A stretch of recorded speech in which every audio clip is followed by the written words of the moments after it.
Going back to President Trump's prime time Christmas address last night that focused on cost of living for Americans, the progress that has been made in his first 10 months and the additional progress that will be made in the first quarter of next year and then into the rest of Trump's term. And he spanned the topic areas from wages versus inflation to the coming income tax relief under the BBB, to drug prices and health insurance, mortgage costs, folded in the costs of illegal immigration, and offered this in summary. America first, and we are making America great again. Very simple. We are making America great again. Tonight, after 11 months, our border is secure. Inflation is stopped. Wages are up. Prices are down. Our nation is strong. America is respected. And our country is back, stronger than ever before. We're poised for an economic boom, the likes of which the world has never seen. For a review on that and other matters, please be joined by our friend Jeffrey Tucker, founder and president of the Brownstone Institute, senior economics consultant for the Epoch Times. He's got a new book, Spirits of America on the Semi-Quincentennial. Semi-Quincentennial. Didn't think you'd heard that word today, did you? Jeffrey Tucker, thanks for joining us again. We appreciate it, as always. Oh, yeah, it's good to be here. That address last night, just to tell you frankly, it just frustrated me. I'm not a political consultant, but this country is suffering very deeply, mentally, physically, financially. A lot of it traces to the Biden administration, some of it traces to the Obama administration. But it's far too soon to declare a new golden age, and this kind of messaging comes across as there's something wrong with it. You know, when Trump's up there saying inflation's gone, then you go to the grocery store. It's a problem. It discredits a lot of what he's saying. I wish that he would change his messaging. I felt, by the way, I was worried about this from the very first weeks or days of his administration when he declared the new golden age. And it's just not here. And, yeah, it's correct. You can tick through a list of accomplishments, but not as many as I would like. But the other thing is it's just going to take time for the sufferings that we've all been through over the last 5-10 years to abate and be replaced by some hope and joy. It's just a little bit premature. And I get that we're operating on a limited time frame here. He's got to make everything instantly better. But that's just not realistic. Well, right. I mean, and part of that expectation that he's going to make everything instantly better has been created by him. And this is where, look, I mean, this is how Trump speaks. This is how he's always spoken. It's not going to change. But you have to address the fact that, maybe speaking solely in superlatives, nothing was as bad as what I inherited. Nothing as good as ever been as good as what we've accomplished. Starts to lose its impact when it's disconnected from reality. Listen to what Van Jones said. I mean, I'm not, a particular fan of Van Jones or his great insights onto the political condition, much less the human condition. But this is what his reaction was in the CNN roundtable after that speech. I am not scared of that guy. I'm not. This is the first time I've seen a Donald Trump I'm not afraid of. He is exaggerating how bad things were. That's okay. He's exaggerating how good things are. That is great for us. That is fantastic. His big threat to Democrats is he was more in touch with ordinary people and everybody else. Yeah, the Democratic elite sitting up here talking big fancy words and, coming up with some new thing to be worried about every day. And he was right there with the everyday people. This is not how everyday people are experiencing this economy or the country. People are scared. They are worried. They see a bunch of things that are happening that seem completely out of control. They're seeing shootings happening all over the place. This reverse migration is happening because rather than going after the cartels, these ICE agents are going after nannies and stuff. So the Latin community is backing off. So this is the first time you've seen a Donald Trump. He sounded a little scared. He sounded a little nervous. I don't know. Maybe he was just going too fast. I don't want to read anything into that. But I think if you're a Democrat who's sitting here tonight biting your nails, is this guy going to kill us, crush us? I think this is a beatable guy next year, and I think he proved it tonight. Very quickly, a lot of... I wouldn't go that far, because there were moments in the speech where he talked about, look, you lost $3,000 in purchasing power. You've gained $1,200 back. Obviously, we have a ways to go, but tax relief is coming. Obamacare has been a disaster. Reduce choice, increase prices, which is why I want to change how the money flows away from insurance companies to you directly to give you more choice and reduce and better care at lower prices. So there were those moments, but the overall takeaway, I'm not sure what the overall takeaway is in the larger body politic, but I can see where the overall takeaway would be that he is whistling past the graveyard a little bit. Yeah, it's a problem. I agree with that comment. This is a gift to the Democrats for him to go around saying how great. I'm sorry to get stuck on this one point, but there is a hardcore empirical element that he said inflation has been stopped. Okay, that is just flat out false. Just the BLS just this morning, the day after Trump's address, reports that the latest numbers are showing 2.7%. Right. Okay. But I mean, he did. But wait, he did couch that in terms of wages are outpacing inflation. So he didn't say inflation is zero. Well, okay, but that's wages in general. But once you look at the working class as compared to the wealthy, they're still nowhere near, but they're catching up to inflation. I mean, real wages have declined for the median household income. That's just a fact. So. I think I think the point too. Sorry to interrupt, but I think the point is too is you just look at the surveys, the right track, wrong track question, and economic security leading the wrong track question, where a supermajority of Americans think the country's on the wrong track, and you have to address that anxiety.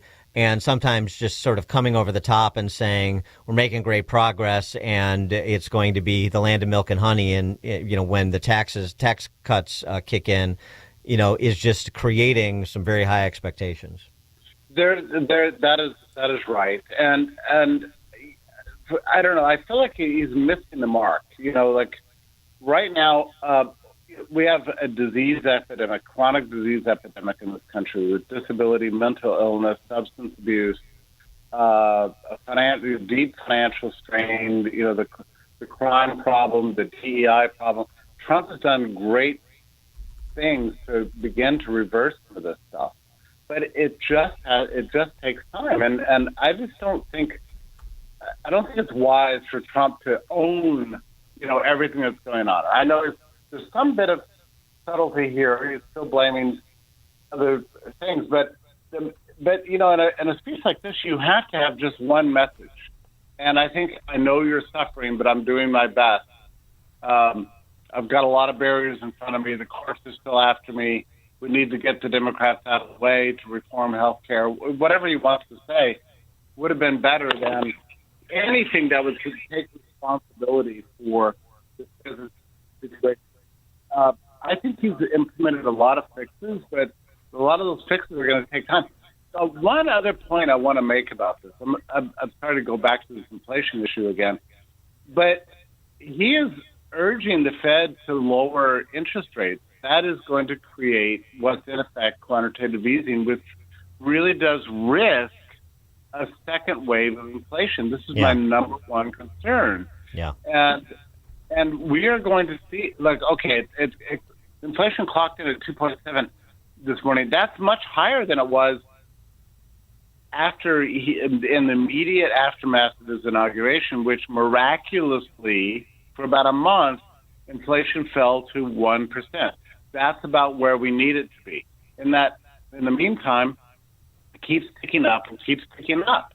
And, we don't know for sure where this is going to end up, but one way to guarantee that it goes higher is to keep agitating for lower and lower rates like he's doing.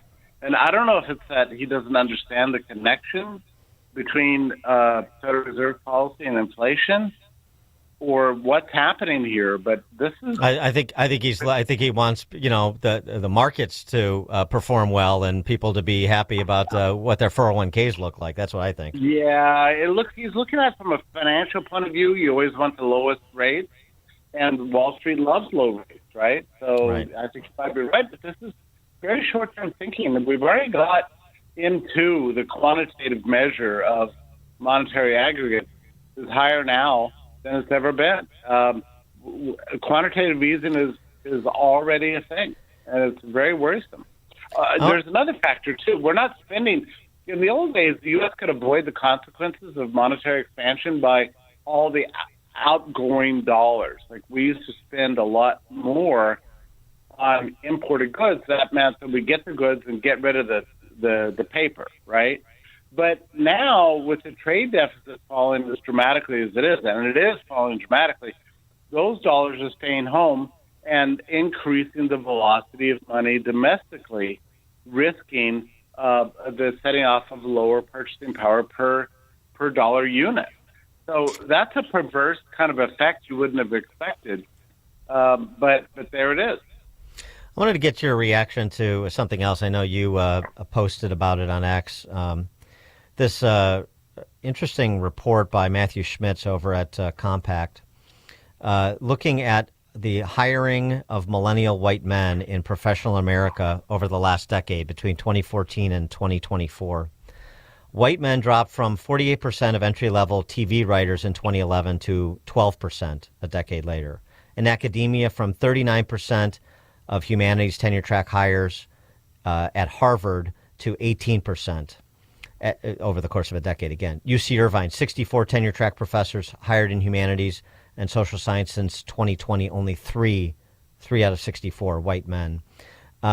There are myriad examples outside of media and academia.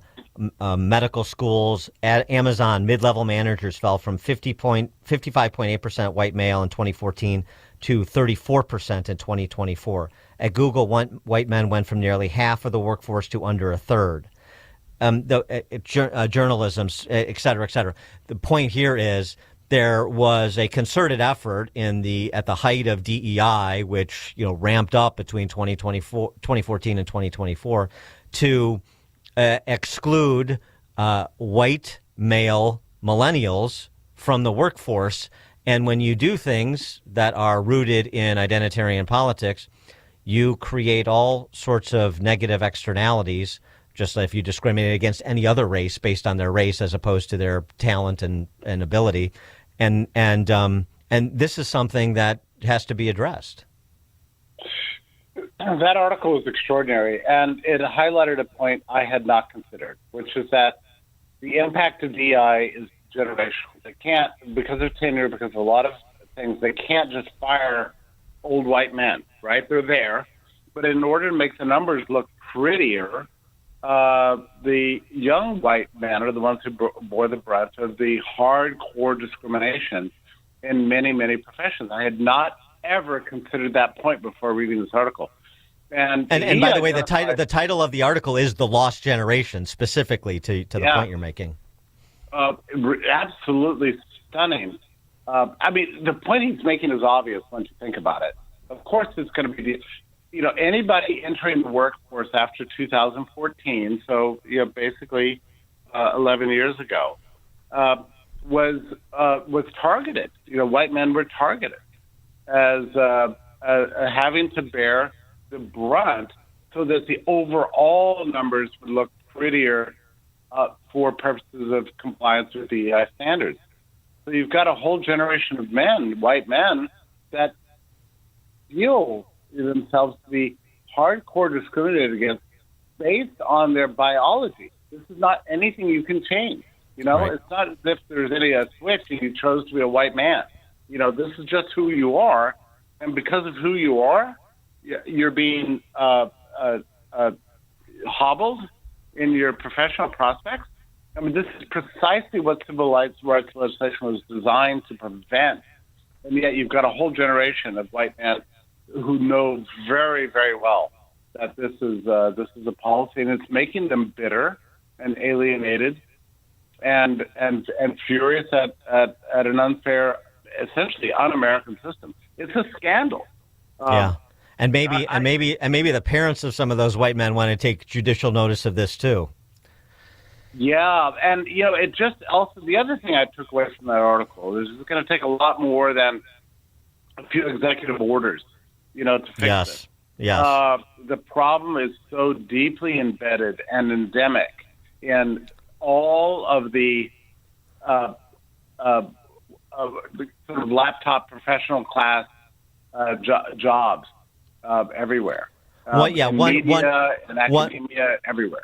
One Supreme Court decision and some executive orders, that's not going to be enough when it is so embedded. I mean, even with this week, we had this big sort of restatement of commitment to DEI at Chick-fil-A, of all places.